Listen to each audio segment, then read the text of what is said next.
17 বছর ধরে অকেজো হয়ে পড়ে আছে পটুয়াখালী বিজ্ঞান ও প্রযুক্তি বিশ্ববিদ্যালয়ের ভূকম্পন ও সমুদ্রপৃষ্ঠের উচ্চতা পরিমাপক যন্ত্র সিসমোগ্রাফ।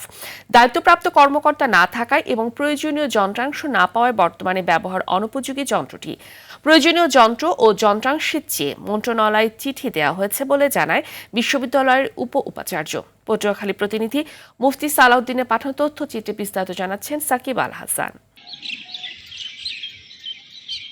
যুক্তরাষ্ট্রের কলম্বিয়া বিশ্ববিদ্যালয় ও ঢাকা বিশ্ববিদ্যালয়ের ভূতত্ত্ব বিভাগের একটি যৌথ গবেষণা প্রকল্পের অধীন 2008 সালে 27 মে পটুয়াখালী বিজ্ঞান ও প্রযুক্তি বিশ্ববিদ্যালয়ে স্থাপন করা হয় এই যন্ত্রটি।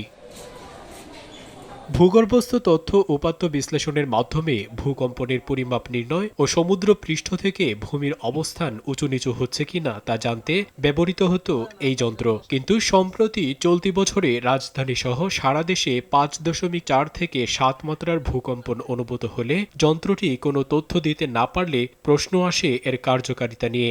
অযত্ন, অবহেলা ও প্রয়োজনীয় যন্ত্রাংশ সহজলভ্য না হওয়ায় বর্তমানে অকার্যকর পড়ে আছে প্রায় $1.5 কোটি মূল্যের এই যন্ত্র। উপাচার্য বলছেন, যন্ত্রটির ত্রুটি জানিয়ে এরই মধ্যে মন্ত্রণালয়ে চিঠি পাঠানো হয়েছে। আমাদের বিশ্ববিদ্যালয়ে অলরেডি একটা স্থাপিত রয়েছে সিসমোগ্রাফ, যেহেতু এখন অকার্যকর, তো সেই হিসেবে আমরা একটা অত্যাধুনিক এখানে সিসমোগ্রাফ বসানোর জন্য আমরা মন্ত্রণালয়ে চিঠি লিখি, কিন্তু মন্ত্রণালয় থেকে আমরা অদ্যাবধি কোনো ফিডব্যাক পাইনি। আধুনিক ভূকম্পন যন্ত্র স্থাপনের দাবি এই শিক্ষকের। ওই লেভেলের মেশিন তো আমাদের এখানে নাই। এটা আমি জানি না সরকারিভাবে এটা হবে কিনা। যেটা রেফারেন্স হিসেবে ধরি সেটা আমেরিকান থেকে ধরি, ইউরোপিয়ান ইউনিয়ন থেকে ধরি, যে রেফারেন্স যেটা আসে। শিক্ষার্থীদের গবেষণা কার্যক্রমকে এগিয়ে নিতে বিশ্ববিদ্যালয়ে স্থাপন করা হবে অত্যাধুনিক একটি সিসমোগ্রাফ, এমনটাই দাবি সংশ্লিষ্ট সবার।